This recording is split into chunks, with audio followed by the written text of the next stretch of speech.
Hi everyone, गर्मियाँ शुरू हो गई हैं और ऐसे में कोई ठंडा ठंडा और यम्मी सा खाने का मन करता है। तो इसी का ध्यान रखते हुए हमने आज का वीडियो बनाया है। आज के वीडियो में हम आपके साथ में 6 एकदम अलग तरह के गर्मियों के लिए डिज़र्ट की रेसिपी को शेयर करेंगे। ये सारी रेसिपीज़ एक से बढ़कर एक हैं। तो चलिए देर किस बात की, इन यम्मी सी रेसिपीज़ को बनाना शुरू किया जाए। इस यम्मी से डिज़र्ट को बनाने के लिए हमने यहाँ पर 2 बड़े चम्मच वनीला फ्लेवर का कस्टर्ड ले रखा है। आप किसी भी फ्लेवर का कस्टर्ड इस्तेमाल कर सकते हैं। अब हम इसका एक पतला घोल तैयार करेंगे। हम इसमें ऐड करेंगे 2 बड़े चम्मच दूध हमने यहाँ पर नॉर्मल टेम्परेचर पर लिया है। आप दूध की जगह पर पानी का भी इस्तेमाल कर सकते हैं, लेकिन गर्म दूध या फिर गर्म पानी का इस्तेमाल मत करिएगा, नहीं तो इसमें गुठलियाँ बन जाएंगी और घोल अच्छे से नहीं बन पाएगा। और ये घोल तैयार हो चुका है। अब हम इसे साइड में रखेंगे। अब हम चलते हैं आगे के प्रोसेस के लिए। हम बनाने वाले हैं कस्टर्ड पुडिंग। तो उसके लिए हमने यहाँ पर ½ लीटर फुल फैट दूध को गैस पर रख दिया है गर्म होने के लिए। दूध को हम शुरू में हाई फ्लेम पर पकाएंगे, उसके बाद फिर हम इसे लो फ्लेम पर पकाएंगे। अब हम इसमें ऐड करेंगे दूध को मीठा करने के लिए 100 ग्राम शुगर। चीनी आपके टेस्ट के अकॉर्डिंग रहेगी। चीनी ऐड करने के बाद इसे भी हम दूध के साथ में मिला देंगे और दूध में एक उबाल आने तक हम इसे पकाएंगे। और ये लीजिए, दूध में एक उबाल आ गया है।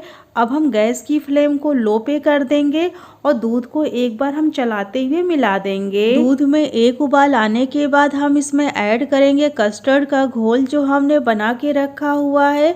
कस्टर्ड ऐड करते समय हम गैस की फ्लेम को लो पे ही रखेंगे। कस्टर्ड ऐड करते ही दूध बहुत ही तेज़ी से गाढ़ा होना शुरू हो जाता है। अब हम इसे कंटिन्यू चलाते हुए लो फ्लेम पर पकाएंगे। आप देख रहे होंगे कि दूध पूरी तरह से गाढ़ा हो चुका है। अभी हम इसे थोड़ा सा और पकाएंगे लो फ्लेम पर। और ये लीजिए, हमारा ये कस्टर्ड तैयार हो चुका है पक के। इससे ज़्यादा हम इसे नहीं पकाएंगे, नहीं तो ये बहुत ज़्यादा थिक हो जाएगा। अब हम गैस को ऑफ कर देंगे और इसे हम हल्का सा ठंडा कर लेंगे। अब हम चलते हैं आगे के प्रोसेस के लिए। पुडिंग को बनाने के लिए हमने यहाँ पर ले रखा है टोस्ट। इसे कुछ जगह पर रस भी बोला जाता है। हमने यहाँ पर ब्रिटानिया के टोस्ट ले रखे हैं। आप किसी भी ब्रांड का टोस्ट इस्तेमाल कर सकते हैं। अब हम ये डिश लेंगे और इसके अंदर हम टोस्ट को सेट कर देंगे। आप वीडियो में ध्यान से देखिएगा कि हम इसे डिश के अंदर किस तरह से सेट कर रहे हैं। यदि आपके पास इस तरह की डिश नहीं है तो आप कोई गहरे तले की थाली का भी इस्तेमाल कर सकते हैं इस डिश को बनाने के लिए। अब जो छोटे टुकड़े हैं उसे हम साइड में सेट कर देंगे इस तरह से। टोस्ट को डिश में फैलाने के बाद इसके ऊपर हम डाल देंगे कस्टर्ड को जो हमने तैयार किया हुआ है। यदि आप चाहें तो कस्टर्ड को डालने से पहले थोड़ा सा आप शुगर सिरप की कोटिंग भी कर सकते हैं, पर हमें उसकी आवश्यकता नहीं पड़ेगी क्योंकि कस्टर्ड काफ़ी गर्म है तो टोस्ट अपने आप ही सॉफ्ट हो जाएगा। इसलिए हमने इस प्रोसेस को स्किप कर दिया है। यदि आपको आवश्यकता लगे तो आप कर सकते हैं। और ये लीजिए, हमने पहली लेयर को अच्छे से कंप्लीट कर लिया है। अब हम इसकी दूसरी लेयर तैयार करेंगे। और ये लीजिए, हमने दूसरी लेयर भी तैयार कर ली है। अब हम इसके ऊपर भी कस्टर्ड को अच्छे से फैला देंगे। कस्टर्ड को हमें इसके ऊपर बहुत ही अच्छे से डालना है, कहीं भी खाली जगह नहीं रहनी चाहिए, तभी पुडिंग अच्छे से बन के तैयार होगी और खाने में भी टेस्टी लगेगी। ये ज़रूरी पॉइंट है, इसका आप ध्यान रखिएगा। और ये पुडिंग की दूसरी लेयर भी कंप्लीट हो चुकी है। इस पुडिंग को और भी ज़्यादा टेम्पटिंग बनाने के लिए हम इसकी गार्निशिंग करेंगे कटे हुए बादाम, पिस्ता, ग्रेट किए हुए नारियल और थोड़ा सा टूटी फूटी से। आप अपने तरीके से इसे किसी भी तरीके से आप इसे गार्निश कर सकते हैं। और ये हमारी गार्निशिंग कंप्लीट हो चुकी है। पुडिंग बहुत ही ज़्यादा टेम्पटिंग लग रही है। अभी हम इसे फ्रिज में रखेंगे 2 से 3 घंटे के लिए। ये अच्छे से ठंडी हो जाए तब ये खाने में बहुत ही ज़्यादा टेस्टी लगेगी। यदि आप चाहें तो इसे आधा 1 घंटे बाद भी खा सकते हैं, पर इसका असली मज़ा तभी आता है जब ये अच्छे से ठंडी हो जाती है। 3 घंटे फ्रिज में रखने के बाद पुडिंग बहुत ही अच्छे से सेट हो गई है और ठंडी भी हो गई है। अब हम इसे सर्व कर सकते सकते हैं। जब आप इस पुडिंग को खाएंगे तो आपको लगेगा कि आप वनीला फ्लेवर का केक खा रहे हैं। ये बहुत ही ज़्यादा यम्मी लगती है खाने में। आप इसे एज ए केक भी इस्तेमाल कर सकते हैं। इसका आप टेक्सचर देखिए कितना अच्छा आया है। बहुत ही सॉफ्ट और बहुत ही यम्मी पुडिंग बन के तैयार हुई है। बनाना आइसक्रीम बनाने के लिए हमने यहाँ पर फ्रोज़न केले लिए हैं। हमने यहाँ पर सिंपल 5 पके हुए केले को पतले पीस में काट करके इसे हमने 12 घंटे के लिए डीप फ्रीजर में रख दिया था, जम करके अच्छे से सेट होने के लिए। और ये अच्छे से जम करके सेट हो चुका है। अब हम ये मिक्सी ग्राइंडिंग जार लेंगे और इसमें हम डाल देंगे फ्रोज़न बनाना को। आप इसे फ्रीजर में ज़रूर रखिएगा। इस प्रोसेस को आप बिल्कुल भी स्किप मत करिएगा। इससे हमारी आइसक्रीम बहुत ही अच्छे से बन के तैयार होती है। अब हम इसमें ऐड करेंगे दूध की फ्रेश मलाई। आप यहाँ पर दूध की फ्रेश मलाई की जगह पर अमूल फ्रेश क्रीम का भी इस्तेमाल कर सकते हैं। इससे हमारी जो आइसक्रीम बनेगी काफ़ी सॉफ्ट और क्रीमी बन के तैयार होगी। अब हम आइसक्रीम को मीठा करने के लिए हम इसमें 4 बड़े चम्मच चीनी ऐड करेंगे। चीनी आपके टेस्ट के अकॉर्डिंग रहेगी, जैसा मीठा आप पसंद करते हों। चीनी ऐड करने के बाद अब हम इसमें ऐड करेंगे 1 गिलास ठंडा दूध। इस आइसक्रीम को बनाने के लिए आप ठंडे दूध का इस्तेमाल करिएगा, नॉर्मल या फिर गर्म दूध का इस्तेमाल मत करिएगा। अब हम सारी चीज़ों को हाई स्पीड पर मिक्सी को चलाते हुए ब्लेंड कर लेंगे 5 से 7 मिनट तक। और ये लीजिए हमने सारी चीज़ों को अच्छे से ब्लेंड कर लिया है और ये आइसक्रीम का बैटर हमारा तैयार हो चुका है। अब हम इसे इस कंटेनर में ट्रांसफ़र कर लेंगे। इसे कंटेनर में ट्रांसफ़र करने के बाद हम इसे 5 से 6 घंटे के लिए डीप फ्रीजर में रखेंगे सेमी सेट होने के लिए। जब ये हल्की सेमी सेट हो जाएगी फिर इसे हम फ्रीजर से निकालेंगे और फिर से इसे हम ब्लेंड करेंगे। अब हम इसे रख देते हैं फ्रीजर में सेट होने के लिए। 5 घंटे के बाद ये बनाना आइसक्रीम हल्की सेमी सेट हो चुकी है। अब हम इसे वापस फिर से मिक्सी ग्राइंडिंग जार में ट्रांसफ़र करेंगे और ट्रांसफ़र करने के बाद हम इसे हाई स्पीड पर 5 से 7 मिनट तक अच्छे से ब्लेंड कर लेंगे। जब हम इस प्रोसेस को करते हैं तो हमारी जो आइसक्रीम का टेक्सचर है बिल्कुल मार्केट वाली जिस तरह से बनाना आइसक्रीम बनती है, स्मूथ और क्रीमी, बिल्कुल उसी तरह का टेक्सचर आता है। अब हम इसे ब्लेंड कर लेते हैं और ये लीजिए हमने अच्छे से आइसक्रीम को ब्लेंड कर लिया है। वापस हम फिर से उसी कंटेनर को लेंगे और इसमें हम आइसक्रीम के बैटर को ट्रांसफ़र कर लेंगे। आइसक्रीम के बैटर को कंटेनर में डालने के बाद हम इसमें थोड़े से डालेंगे कटे हुए बादाम और बादाम को डालने के बाद इसे हम बैटर के साथ में अच्छे से मिला लेंगे। आप अपनी पसंद के कोई भी ड्राई फ्रूट्स इसमें डाल सकते हैं। जब हम आइसक्रीम को खाएंगे, जब ये मुंह में जाएंगे ड्राई फ्रूट्स, तो खाने में बहुत ही अच्छा लगेगा। इसे मिलाने के बाद अब हम इसके ऊपर लीड लगाएंगे और लीड लगाने के बाद हम इसे रख देंगे रात भर के लिए सेट होने के लिए, या फिर ये जितनी देर में सेट हो जाए। ये डिपेंड करता है कि आपकी फ्रिज का टेम्परेचर कैसा है। हमें इसे फ्रीजर में रखना है, फ्रिज में नहीं रखना है। अब हम इसे रख देते हैं रात भर के लिए। रात भर रखने के बाद ये बनाना आइसक्रीम बहुत ही अच्छे से सेट हो चुकी है। अब हम आइसक्रीम को सर्व कर लेंगे। आइसक्रीम को सर्व करने के बाद हम इसकी गार्निशिंग करेंगे कटे हुए पिस्ता और थोड़े से चेरी से। आप अपनी चॉइस के अकॉर्डिंग इसे किसी भी ड्राई फ्रूट से गार्निश कर सकते हैं। हमने जो भी टिप्स और ट्रिक बताए हैं, यदि आप उसे पूरा फॉलो करेंगे तो आपकी भी आइसक्रीम एकदम मार्केट जैसे टेक्सचर वाली बनके तैयार होगी। इस टेस्टी सी मिठाई को फटाफट बनाने के लिए सबसे पहले हम फटाफट एक रबड़ी बना के तैयार करेंगे। तो उसके लिए हमने यहाँ पर 1/2 लीटर फुल फैट दूध ले रखा है। दूध हमने यहाँ पर नॉर्मल टेम्परेचर पर लिया है। अब हमने यहाँ पर 3 बड़े चम्मच गेहूं का आटा ले रखा है। यहाँ पर ये हमने गेहूं के आटे को चाल लिया था ताकि इसमें जो भी चोकर वगैरह हो निकल जाए। हम इसका एक गाढ़ा घोल तैयार कर लेंगे। हम इसमें थोड़ा सा दूध डालेंगे और उसका घोल तैयार कर लेंगे। यदि आप चाहें तो पानी का भी इस्तेमाल कर सकते हैं घोल को तैयार करने के लिए। और ये घोल हमारा तैयार हो चुका है। घोल को तैयार करने के लिए आप बिल्कुल भी गर्म दूध का इस्तेमाल मत करिएगा, नहीं तो इसमें गुठलियाँ बन जाएंगी। आप नॉर्मल दूध का ही इस्तेमाल करिएगा। घोल तैयार है तो अब हम इसे साइड में रखेंगे और जो हमने दूध लिया था इसे हमने गैस पे रख दिया है हाई फ्लेम पे पकने के लिए। दूध में एक उबाल आ गया है, गैस की फ्लेम को हम लो पे कर देंगे और जो हमने आटे का घोल तैयार किया है इसे हम थोड़ा थोड़ा दूध में डालेंगे और मिला लेंगे। आटे का घोल डालने से दूध जल्दी से गाढ़ा हो जाएगा और रबड़ी फटाफट बन के तैयार हो जाएगी। यदि आप आटा नहीं डालना चाहते हैं तो आप पिसी हुई ब्रेड का भी इस्तेमाल कर सकते हैं दूध को गाढ़ा करने के लिए, उससे भी रबड़ी जल्दी से बन के तैयार हो जाती है।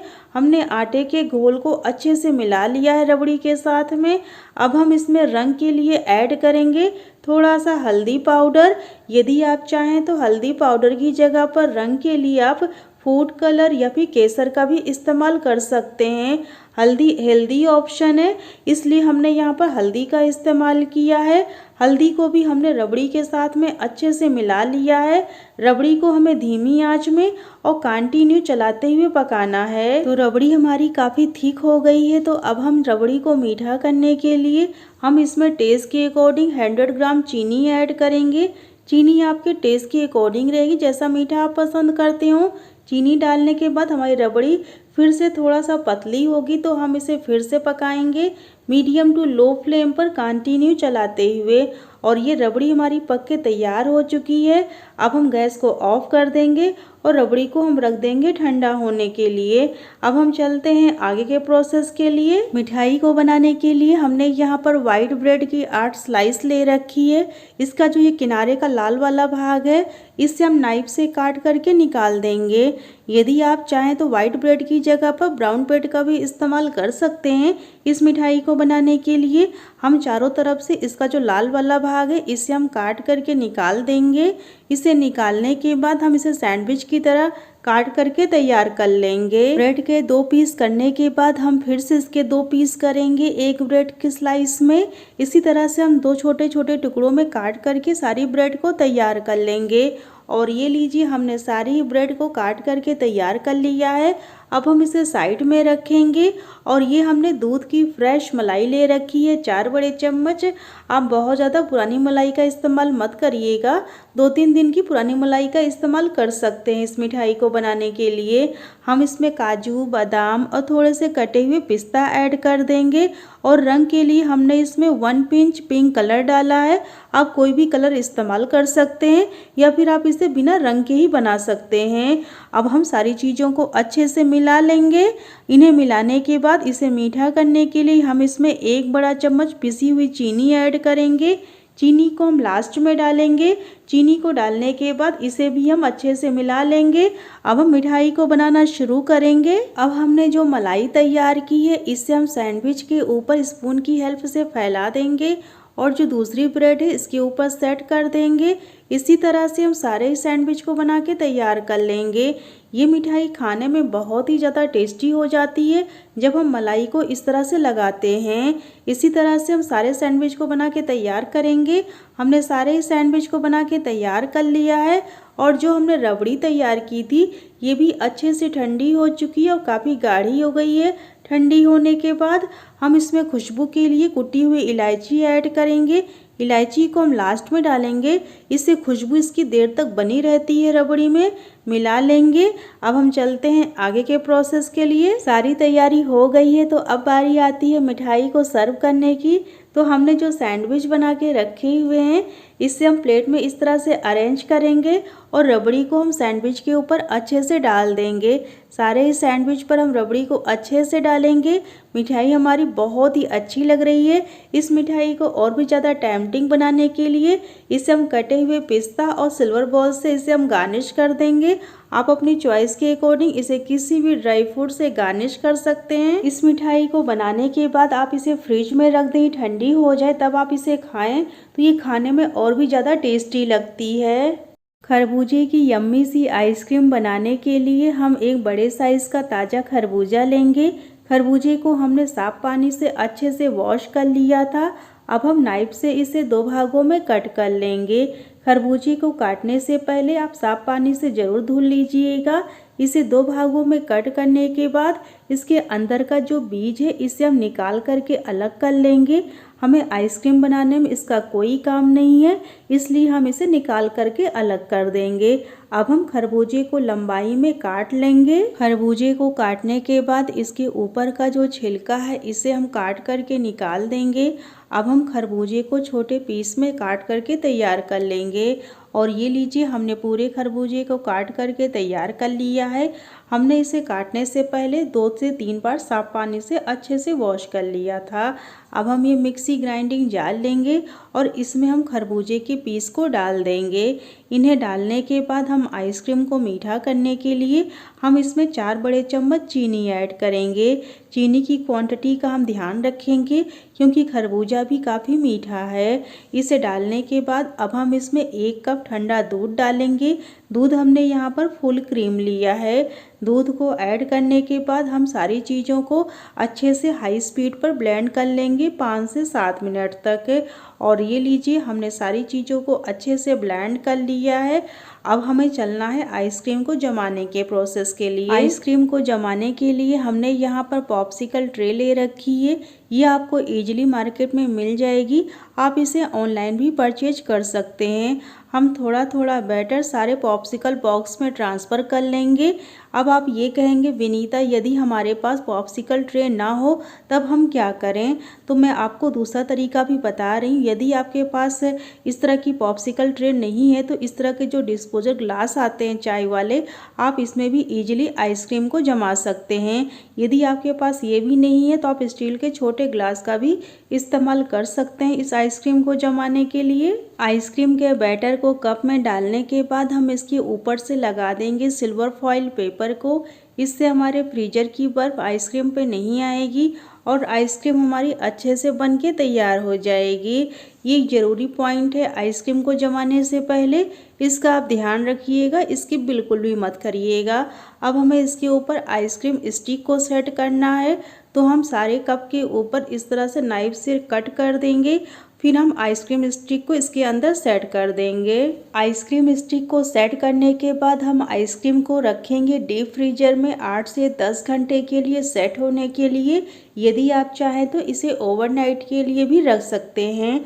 टाइम थोड़ा सा ऊपर नीचे हो सकता है, डिपेंड करता है कि आपकी फ्रिज का टेम्परेचर कैसा है। अब हम इसे रख देते हैं 10 घंटे के लिए डीप फ्रीजर में सेट होने के लिए। 10 घंटे बाद देखिए, हमारी ये खरबूजे की आइसक्रीम बहुत ही अच्छे से सेट हो गई है।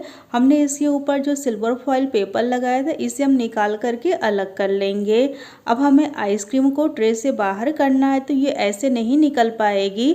तो इसके लिए हम इसे नॉर्मल वाटर में थोड़ी देर के लिए 2 मिनट के लिए इसे हम डिप करेंगे। अब हम इसे पानी से बाहर कर लेंगे। पानी से बाहर करने के बाद ये बहुत ही आसानी से पॉप्सिकल ट्रे से बाहर आ जाएगी। और ये पॉप्सिकल ट्रे वाली आइसक्रीम भी बहुत ही अच्छे से सेट हुई है। अब जो हमने डिस्पोजल ग्लास में आइसक्रीम को जमाया था इसे भी हम डीमोल्ड कर लेंगे। डिस्पोजल ग्लास से आइसक्रीम को निकालना बहुत ही ईजी होता है। और ये ठंडी ठंडी खरबूजे की आइसक्रीम बनके तैयार है। दोस्तों, आपकी आइसक्रीम कैसी बनी ये नीचे हमारे कमेंट सेक्शन में लिखकर ज़रूर बताइएगा। इस यम्मी सी आइसक्रीम को बनाने के लिए हमने यहाँ पर 2 बड़े चम्मच कॉर्नफ्लोर पाउडर ले रखा है। हम इसमें थोड़ा सा दूध ऐड करेंगे। दूध हमने यहाँ पर नॉर्मल टेम्परेचर पर लिया है और हम इसका एक घोल तैयार कर लेंगे। इस घोल को तैयार करने के लिए आप पानी का इस्तेमाल मत करिएगा, दूध का इस्तेमाल करिएगा। और ये घोल तैयार हो चुका है। और अब हम इसमें ऐड करेंगे 2 बड़े चम्मच कस्टर्ड पाउडर। हमने यहाँ पर वनीला फ्लेवर का कस्टर्ड पाउडर लिया है। इसे भी हम घोल के साथ में मिक्स कर लेंगे। और ये घोल तैयार हो चुका है। अब हम इसे साइड में रखेंगे। अब हम चलते हैं आगे के प्रोसेस के लिए। हमने यहाँ पर 1/2 लीटर फुल फैट दूध ले रखा है। इसे हमने गैस पर रख दिया है गर्म होने के लिए। हम इसमें टेस्ट के अकॉर्डिंग शुगर ऐड कर देंगे आइसक्रीम को मीठा करने के लिए। और साथ ही में हम इसमें 1 बड़ा चम्मच दूध की फ्रेश मलाई ऐड करेंगे। आप 3-4 दिन पहले की पुरानी मलाई का इस्तेमाल कर सकते हैं, पर बहुत ज़्यादा पुरानी मलाई का इस्तेमाल मत करिएगा क्योंकि उससे स्मेल आने लगती है। सारी चीज़ों को दूध के साथ में मिला लेंगे। और ये दूध में में एक उबाल आ गया है। गैस की फ्लेम को हमने लो पे कर दिया है और जो हमने घोल तैयार किया हुआ था इसे हम दूध में ऐड कर देंगे और गैस की फ्लेम को मीडियम पे करके इसे कंटिन्यू चलाते हुए गाढ़ा होने तक पका लेंगे। इस स्टेज पर इसे हम कंटिन्यू चलाते हुए पकाएंगे और गैस की फ्लेम को हम मीडियम टू लो ही रखेंगे, हाई नहीं रखेंगे। इस बात का आप ध्यान रखिएगा। और ये आइसक्रीम का बैटर काफ़ी थिक हो गया है। गैस को ऑफ कर देंगे और इसे हम रख देंगे रूम टेम्परेचर पर ठंडा होने के लिए। जब ये ठंडा हो जाएगा तो और भी गाढ़ा हो जाएगा। और ये लीजिए आइसक्रीम का बैटर ठंडा हो गया है और ठंडा होने के बाद ये काफ़ी गाढ़ा हो गया है। अब हम इसे इस ग्राइंडिंग जार में ट्रांसफ़र कर लेंगे। इसे ग्राइंडिंग जार में ट्रांसफ़र करने के बाद हम इसे हाई स्पीड पर 4 से 5 मिनट तक अच्छे से ब्लेंड कर लेंगे। और ये लीजिए बैटर को हमने ब्लेंड कर लिया है। हम इसे इस कंटेनर में ट्रांसफ़र करेंगे और कंटेनर में ट्रांसफ़र करने के बाद हम ऊपर से लीड लगाएंगे और इसे हम 2 से 3 घंटे के लिए डीप फ्रीजर में रख देंगे हल्की सेमी सेट होने के लिए। जब ये हल्की सेमी सेट हो जाएगी हम इसे फिर से ब्लेंड करेंगे। अब हम इसे रख देते हैं फ्रीजर में सेमी सेट होने के लिए 3 घंटे के लिए। और ये लीजिए आइसक्रीम हमारी हल्की सेमी सेट हो गई है। हम इसे कंटेनर से निकाल करके ग्राइंडिंग जार में ट्रांसफ़र कर लेंगे। इसे ग्राइंडिंग जार में डालने के बाद इसे हम हाई स्पीड पर 4 से 5 मिनट तक ब्लेंड कर लेंगे। हम इसमें वनीला एसेंस डालेंगे क्योंकि हम इस आइसक्रीम को वनीला फ्लेवर दे रहे हैं। आप अपनी पसंद का इसे कोई भी फ्लेवर दे सकते हैं। अब हम इसे फिर से ब्लेंड कर लेंगे। हमने आइसक्रीम को फिर से ब्लेंड कर लिया है। हमने वापस उसी कंटेनर को फिर से ले लिया है। इसमें हम आइसक्रीम के बैटर को ट्रांसफ़र कर लेंगे, ऊपर से लीड लगा देंगे और इसे हम रात भर के लिए रखेंगे फ्रीजर में सेट होने के लिए। हम इसे फ्रीजर में रखेंगे, फ्रिज में नहीं रखेंगे, इस बात का आप ध्यान रखिएगा। अब हम इसे रख देते हैं रात भर के लिए सेट होने के लिए, या फिर ये जितनी देर में सेट हो जाए। रात भर रखने के बाद ये आइसक्रीम बहुत ही अच्छे से सेट हो चुकी है। अब हम इसे सर्व कर लेंगे। मेरे निकालने से लग रहा है कि आइसक्रीम काफ़ी क्रीमी, स्मूथ और मलाईदार बनी हुई है।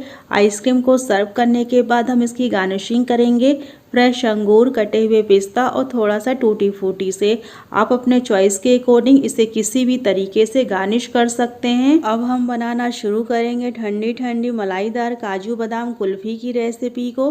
तो चलिए फटाफट इस यम्मी सी कुल्फ़ी को बनाना शुरू करते हैं। इस टेस्टी सी कुल्फ़ी को बनाने के लिए सबसे पहले हम एक ग्राइंडिंग जार लेंगे और इसमें हम ऐड कर देंगे 25 से 30 काजू भीगे हुए। काजू को हमने 2 घंटे के लिए भिगो दिया था और ये फूल करके अच्छे से सॉफ्ट हो गया है। और अब हम इसमें ऐड करेंगे 25 से 30 बादाम। बादाम को भी हमने भिगो दिया था और इसके ऊपर का जो छिलका था उससे हमने निकाल दिया है। इन दोनों चीज़ों को भिगोकर तभी हम कुल्फ़ी बनाने के लिए इस्तेमाल करेंगे। और अब हम इसमें ऐड कर देंगे टेस्ट के अकॉर्डिंग चीनी। हम यहाँ पर चीनी की मात्रा को थोड़ा ज़्यादा ही रखेंगे क्योंकि ठंडी चीज़ों में मीठा ज़्यादा ही अच्छा लगता है। इन्हें डालने के बाद अब इसमें हम ऐड करेंगे थोड़ा सा फुल क्रीम दूध ताकि हमें इन्हें पीसने में आसानी रहे। अब हम सारी चीज़ों को पीस करके तैयार कर लेंगे। और ये लीजिए हमने एक महीन पेस्ट इसका बना करके तैयार कर लिया है। इन सारी चीज़ों का पेस्ट बनाने के बाद अब हम इसमें ऐड करेंगे इस कुल्फ़ी को और भी शाही और रिच बनाने के लिए कुटी हुई इलायची। इलायची डालने से कुल्फ़ी में बहुत बढ़िया टेस्ट आता है और खुशबू भी अच्छी आती है। और इसी के साथ ही हम इसमें 1 गिलास के लगभग दूध ऐड कर देंगे। दूध ऐड करने के बाद हम इसे एक बार फिर से ब्लेंड कर लेंगे। और ये लीजिए हमने सारी चीज़ों को एक बार फिर से ब्लेंड कर लिया है। और अब हम इसमें ऐड करेंगे इस कुल्फ़ी को और भी मलाईदार और क्रीमी बनाने के लिए दूध की फ्रेश मलाई। आप 3-4 दिन पहले की पुरानी मलाई का इस्तेमाल कर सकते हैं, पर बहुत ज़्यादा पुरानी मलाई का इस्तेमाल मत करिएगा क्योंकि उससे स्मेल आने लगती है। या फिर आप अमूल की फ्रेश क्रीम का भी इस्तेमाल कर सकते हैं। मलाई डालने के बाद हमने इसे एक बार फिर से ब्लेंड कर लिया है और ये पेस्ट अब तैयार हो चुका है कुल्फ़ी जमाने के लिए। कुल्फ़ी को जमाने के लिए हमने यहाँ पर कुल्फ़ी मोल्ड लिया है। ये मोल्ड आपको इजीली मार्केट में मिल जाएगा। आप इसे ऑनलाइन भी परचेज कर सकते हैं। ऑनलाइन परचेज करने का लिंक हमने दे दिया है वीडियो के लास्ट में डिस्क्रिप्शन बॉक्स में। यदि आपके पास इस तरह का मोल्ड नहीं है तो आप इन डिस्पोजल ग्लास में भी कुल्फ़ी को जमा सकते हैं। इसमें भी कुल्फ़ी बहुत ही अच्छे से बन के तैयार हो जाती है। अब हम सारे कुल्फ़ी मोल्ड में थोड़ा थोड़ा बैटर को डाल देंगे। बैटर को कुल्फ़ी मोल्ड में डालने के बाद हम इसे डिस्पोजल ग्लास में भी ट्रांसफ़र कर देंगे। यदि आपके पास इस तरह का डिस्पोजल ग्लास भी नहीं है तो आप छोटे स्टील के ग्लास का भी इस्तेमाल कर सकते हैं कुल्फ़ी को जमाने के लिए। अब हमें कुल्फ़ी में इस तरह की स्टिक को सेट करना है, तो ये अभी इस पर नहीं सेट हो पाएगी क्योंकि अभी बैटर लिक्विड फॉर्म में है। जब ये कुल्फ़ी हमारी हल्की सेमी सेट हो जाएगी तब हम स्टिक को इसमें सेट कर देंगे। कुल्फ़ी को फ्रीजर में रखने से पहले इसे हम किसी प्लास्टिक शीट या फिर एल्युमिनियम फॉइल पेपर से ऊपर से कवर कर देंगे ताकि फ्रीजर की बर्फ कुल्फ़ी पे ना आने पाए और कुल्फ़ी अच्छे से बन के तैयार हो पाए। अब हम इसे रख देते हैं डीप फ्रीजर में सेट होने के लिए 8 से 10 घंटे के लिए, या फिर ये जितनी देर में सेट हो जाए। और 10 घंटे बाद देखिए हमारी जो कुल्फ़ी है बहुत ही अच्छे से सेट हो चुकी है। ऊपर से हम प्लास्टिक शीट को हटा देंगे। कुल्फ़ी बहुत ही अच्छे से सेट हुई है, तो अभी ये कुल्फ़ी मोल्ड से नहीं निकल पाएगी। इसके लिए हम इसे नॉर्मल पानी में डिप करेंगे। इससे कुल्फ़ी मोल्ड से बहुत ही आसानी से बाहर आ जाएगी। नॉर्मल वाटर में थोड़ी देर कुल्फ़ी मोल्ड को डिप करने के बाद देखिए कुल्फ़ी बहुत ही आसानी से मोल्ड से बाहर आ गई है। कुल्फ़ी बहुत ही अच्छे से और बहुत ही ज़्यादा टेस्टी बन के तैयार हुई है। अब जो हमने डिस्पोजल ग्लास में कुल्फ़ी को जमाया हुआ था इसे भी हम डीमोल्ड कर लेंगे। डिस्पोजल ग्लास से कुल्फ़ी को निकालना बहुत ही आसान होता है। दोनों हथेलियों के बीच में रख करके हल्का सा प्रेस करेंगे और ये लीजिए कुल्फ़ी निकल के बाहर आ गई है। बहुत ही अच्छे से डिस्पोजल ग्लास में भी कुल्फ़ी बन के तैयार हुई है। और ये लीजिए काजू बादाम कुल्फ़ी बन के तैयार है खाने के लिए। थोड़ा सा इसे कटे हुए पिस्ता और टूटी फूटी से हम इसे गार्निश कर देंगे। सो गाइस, काजू बादाम कुल्फ़ी की ये रेसिपी यदि आप लोगों को पसंद आई हो तो प्लीज़ वीडियो को ज़्यादा से ज़्यादा अपनी फैमिली और फ्रेंड्स के साथ में ज़रूर शेयर कीजिएगा। साथ ही दोस्तों, यदि आपको हमारी रेसिपीज ट्राई करने के बाद पसंद आती हो तो प्लीज़ हमारे चैनल को आप जरूर सब्सक्राइब कर लीजिएगा और इसी तरह की लेटेस्ट वीडियो की नोटिफिकेशन सबसे पहले पाने के लिए पास ही में बने बेल आइकन को भी जरूर प्रेस करिएगा। मैं फिर से मिलती हूँ अपनी एक नई रेसिपी के साथ। Thank you.